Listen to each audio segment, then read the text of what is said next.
पाकिट घेण्यापुरते होते। त्यांना नरेंद्र मेहताकडनं 50,000चं पाकिट यायचं, त्यामुळे ते कुठलेही काम करत नव्हते। त्यामुळे ही जनता त्रस्त आहे, त्यामुळे यावेळेला बदल अटळ आहे।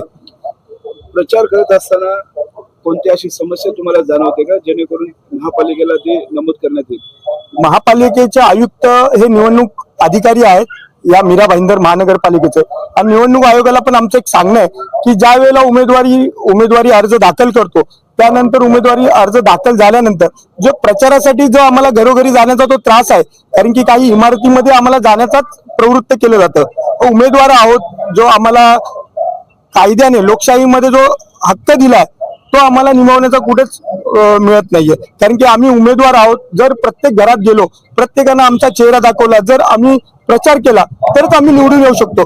पण या मीरा भाईंदर मध्ये खूप साऱ्या इमारती आहेत की त्यामध्ये प्रवेश देत नाहीत। आम्हाला सांगितलं जातं की तुम्ही पॅम्पलेट खाली ठेवा।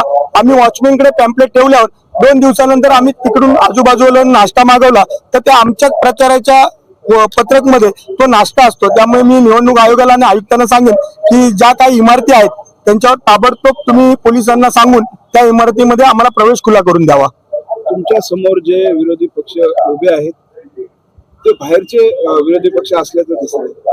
तुम्हाला माहिती असेल की भारतीय जनता पार्टीचे कार्यकर्ते ज्यांना तिकीटची अपेक्षा होती ती नाराज आहेत, कारण की वर्षानुवर्षे काम करतात। पण आता नवखे उमेदवार आलेले आहेत प्रभागामध्ये आणि भाजपचेच कार्यकर्ते अशी चर्चा करतात की यामध्ये काहीतरी आर्थिक व्यवहार झालेला आहे, त्यामुळे युवा वर्गाला आणि आणून या ठिकाणी तिकीट दिलेलं आहे। त्याचप्रमाणे बाहेरचे असतील, काश्मीरचे असतील किंवा माशाचा पाडा असतील, त्या ठिकाणावरून आणून प्रभाग 18 मध्ये ठेवलेलं आहे। आम्ही सांगू इच्छितो प्रभाग 18 मध्ये शिवसेना, महाराष्ट्र नवनिर्माण सेनेचे जेवढे उमेदवार आहेत ते स्थानिक आहेत। माझ्यासोबत ज्या काही उभ्या आहेत त्या माजी नगरसेवक आहेत। त्यांचं काम आजही आम्ही ज्या ठिकाणी जातो तर त्यांच्या कामाची आम्हाला पोचपावती मिळते।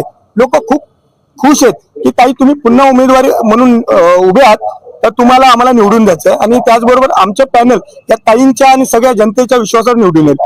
मराठी माणसाबद्दल काय सांगायचं? बघा, आता तुम्हाला सांगायचं म्हटलं की मला भाष्य करायचं नव्हतं, पण काही नेते येतात, वर्गळा करतात की इकडे मुंबईमध्ये मीरा भाईंदर मध्ये उत्तर भारतीय समाजाचा आम्ही महापौर बनवू। हे कदापि शक्य नाही। बाळासाहेब होते तेव्हा शक्य नाही झालं। आता बाळासाहेबांचे 2 बछडे आहेत, एक राजसाहेब आहे आणि एक उद्धव साहेब आहे। त्यामुळे कोणाच्याच हिंमत नाही की इथे अमराठी महापौर बसवेल। यावेळेला त्यांनी बसवूनच दाखवावं अशी आम्ही विनंती करतो, आणि बसवलं तर महाराष्ट्र नवनिर्माण सेनेचे कार्यकर्ते आणि शिवसेनेचे कार्यकर्ते त्यांना शिकवतील। सर्व घरोघरी तुम्ही जाताय, काय विश्वास वाटतो तुम्हाला? सर्वप्रथम मी अक्षता राजूराम तोरणे, मी नवीन चेहरा आहे आणि आता मी घरी जाऊन प्रचार करत आहे। तर मला लोकांच्या समस्या कळत आहेत, प्रॉब्लेम सॉल्व्ह होत नाही। 5-5 वर्ष नगरसेवक होऊन गेले पण अजूनपर्यंत त्यांचं काही काम झालं नाहीये। आणि तसंच माझ्यासोबत माझी नगरसेविका आहे, त्यांच्या सांगितल्याप्रमाणे दादांनी त्यांच्या कामाची पोचपावती आम्हाला भेटतेच। आणि मला फक्त प्रामाणिक राहायचं, मला राजकारणामध्ये घुसायचं नाहीये, मला फक्त समाजकारण करायचं आहे।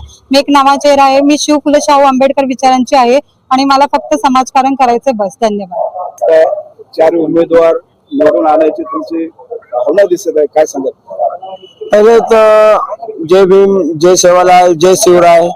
आणि आज मी इथे उभा आहे याचं कारण अस्तिका तोरणे माझे राजू भाऊ खास आमचे मित्र RPI पक्षाचे। तर कुठे ते आमच्या पक्षामध्ये जे डामाडोल आणि काय ते मनोहरण काय कार्यकर्ते त्यांनी फॉर्म नाही दिले आमच्या कार्यकर्त्यांना, आमच्या मित्रांना, आमच्या भावांना, म्हणून ते आज कुठेतरी दुसरीकडे आलेत। पण आम्ही त्यांना नाही सोडू शकत। त्यांच्यासोबत दगाबाजी झाली ना तर आम्ही दगाबाजी नाही केली आहे, कोणी केली आहे